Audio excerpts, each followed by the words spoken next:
Halo para trader, selamat datang kembali. Jadi di konten kita kali ini kita akan bahas mengenai Pertamina Geothermal Energy dan ya kita akan update sedikit mengenai situasi di Timur Tengah antara Israel dengan Iran ya teman-teman.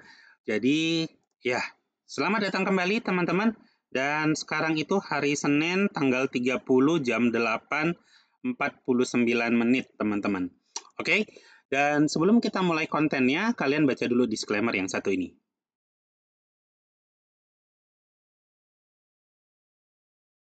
Oke, udah baca ya? Jadi kita mulai aja kontennya teman-teman. Jadi kita mulai dulu dari indeksnya Israel ya. TASE ini Tel Aviv Stock Exchange dan sejak perang itu ya tanggal 16 kemarin ternyata stoknya ini naik teman-teman 13%.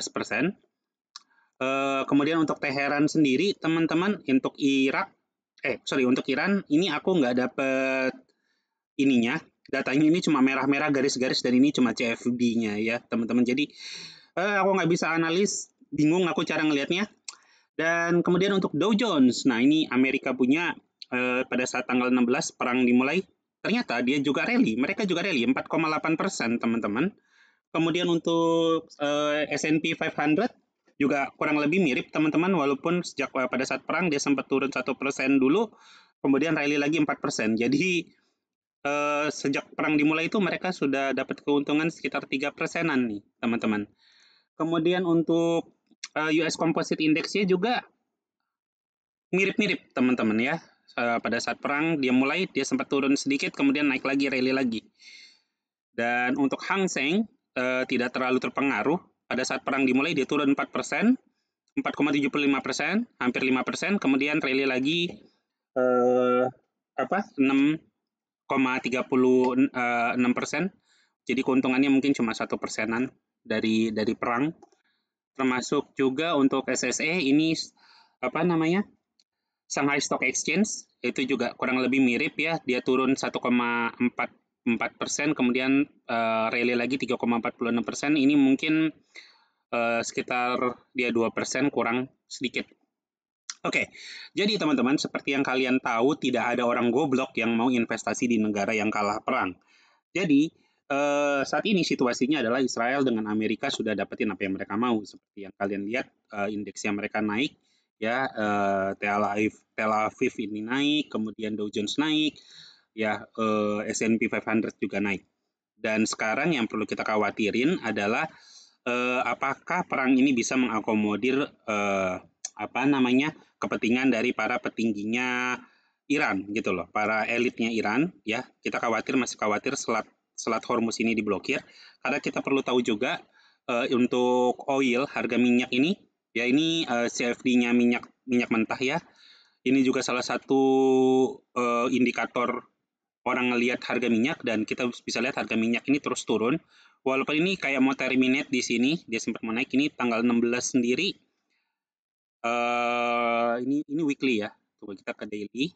Nah, ini pada saat harga mulai ini dia naik teman-teman, harga minyaknya naik. Jadi butuh katalis dikit untuk ya katalis perang lah ya untuk bikin harga minyak naik. Dan kalau harga minyak naik ya berarti safe haven itu akan naik, emas akan naik, US bond akan naik, US dollar akan naik, dan itu akan menjadi alasan yang bagus untuk The Fed naikin suku bunga. Walaupun kita tahu Trump itu nggak pengen suku bunga naik, tapi ya kalau suku bunga naik artinya uang akan balik ke Wall Street. Oke, jadi kita tinggalin dulu ini. Kita akan langsung masuk ke Pertamina Geothermal. Kalau kita mau bahas yang tadi panjang teman-teman. Ya, Pertamina Geothermal sendiri gimana? Oke, Pertamina Geothermal sendiri ini kalian bisa lihat market capitalization-nya itu 5,4 triliun, 5,499 triliun, ya 5,5 triliun lah. Kemudian dividennya ini diindikasikan akan 4,01%, dan ya selanjutnya kalian bisa lihat sendiri. Kita akan langsung masuk ke harganya teman-teman. Kita lihat dulu dari monthly. Secara monthly sendiri teman-teman kita bisa lihat dia sudah mengalami downtrend dan sudah masuk ke equilibrium. Kemudian untuk weekly dia sudah terminate di atas dan segera akan turun ke bawah. Kita akan lihat di mana kita akan masuk. Jadi ini masih di equilibrium atas dan kalau kita lihat daily ya ini sudah di equilibrium atas. Oke, teman-teman, kita mulai.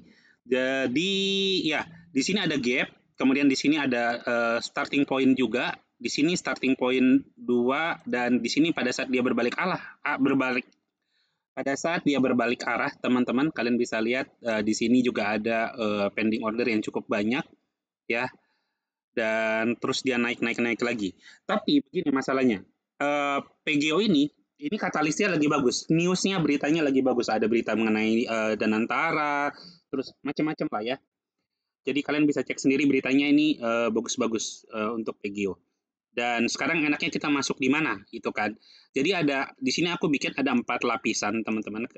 Sengaja aku bikin kayak begini. Tapi aku sendiri akan menghilangkan lapisan paling bawah ini untuk dijadiin menurut aku adalah tempat di mana kita akan cut loss kalau misalnya perang terus berlanjut dan ternyata PGO tidak sebagus yang kita pikirin.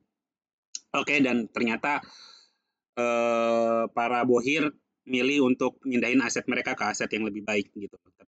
Tapi untuk saat ini sih aku ngelihat beritanya bagus, jadi untuk jatuh ke bawah sini kayaknya kecil kemungkinannya. Oke, kita langsung aja. Kalau kalian orang yang agresif, teman-teman, kalian bisa masuk di 1120 sampai 1070. Ini untuk orang yang agresif nih. Kalau kalian bukan orang yang agresif, jangan sekali-sekali masuk. Kalau kalian orang yang moderat kayak aku ini orang yang moderat, ya aku lebih milih masuk di 980 dan 930. Kemudian kalau kalian orang yang defensif, kalian bisa masuk ke 880 dan 845. Dan kita akan langsung masuk ke XL. Nah, ini XL-nya, teman-teman. Nah, ini aku udah bikinin. Jadi ada 6 cara, teman-teman. Kalian mau masuk ke yang mana? Kalau kalian orang yang mau agresif dan memang tipikal yang set and forget, kalian masuk di zona 1. Ya, zona 1 itu di sini, ya. Kalian itu keuntungan kalian itu memang kalian kalau masuk langsung terus pada saat kita mau ambil profit taking itu keuntungan kalian memang bisa di 2.500.000. Tapi kalian harus perhatiin juga kerugian kalian tuh bisa di 2.600.000 nih. Ya terserah kalian gimana. Kalian sih memang bisa keluar lebih early ya. Maksudnya kalian bisa cut off lebih banyak. Karena aku kan cut off-nya di bawah sini. Di bawah sini ya. Di bawah 860 ini ya cut off-nya. Aku bilang kita akan cut loss kalau misalnya dia jatuh ke bawah sini. Tapi kalau kalian orang yang agresif, kalian masuk ke sini, begitu perang selesai dan ternyata katalisnya PGO itu bagus, itu dia langsung bisa uptrend dan kalian bisa langsung dapat keuntungan 2 juta kalau misalnya kita jual di sini. Memang sih kalian bisa diversifikasi lagi, jual sebagian di sini, sebagian di atas sini. Bisa. Tapi ya balik lagi kalian tipikal orang yang seperti apa?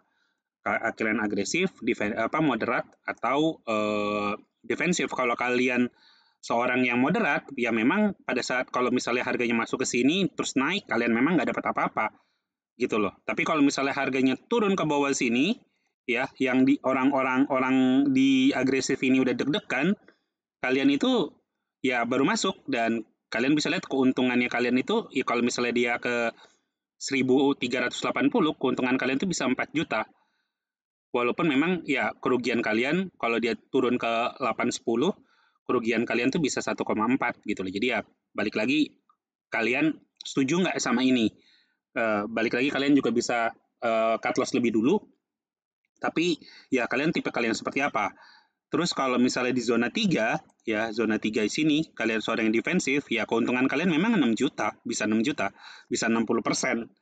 Dan kerugian kalian juga cuma 500.000. Tapi ya balik lagi, kalau misalnya dia masuk ke sini, dan kalian tipe kalian seperti apa gitu loh. Kalian harus kenal diri kalian.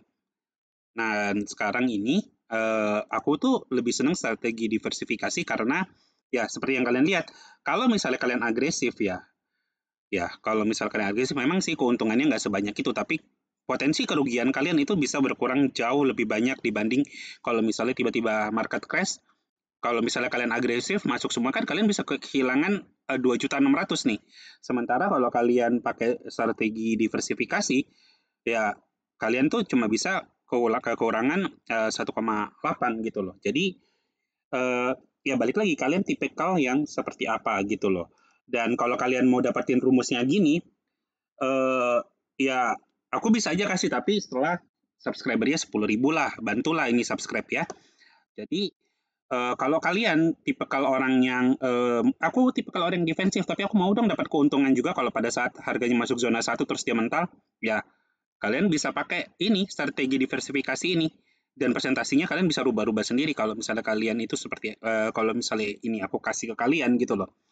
Jadi ya sejelek-jelek ya kalau kalian masuk di versi apa kalian itu defensif dan kalian pakai strategi ini, ya keuntungan kalian tuh ya 252.000. Memang kecil tapi daripada kalian nunggu di bawah sini dan nggak dapat apa-apa gitu loh. Begitu dia masuk ke atas sini dan naik kan lumayan tuh 200.000, ya kan? Dan keuntungan kalian memang jadi double, kalian mesti perhatikan juga. Dan ya balik lagi kalian tuh tipikal yang seperti apa, aku kan nggak tahu. Jadi kalian harus menyesuaikan diri kalian dengan dengan strategi kalian gitu. Jangan ikut-ikutan orang karena kalau misalnya kalian seorang yang agresif disuruh defensif, kalian tangannya akan gatal gitu loh. Tapi kalau misalnya kalian orang yang defensif disuruh agresif, ya siap-siap aja beli jantung baru gitu loh. Jadi ya gitu aja teman-teman. Thank you yang udah nonton. Balik lagi, kalian itu tipikal yang seperti apa? Dan ya kalau ada saran, ada kalian mau kita bahas saham apa, ya kalian bisa komen di bawah. Jadi ya kalian harus kenal diri kalian seperti apa, gaya trading kalian seperti apa, kalian harus sesuaiin itu dengan strategi kalian. Oke? Thank you yang udah nonton, sampai ketemu di video-video kita yang akan datang.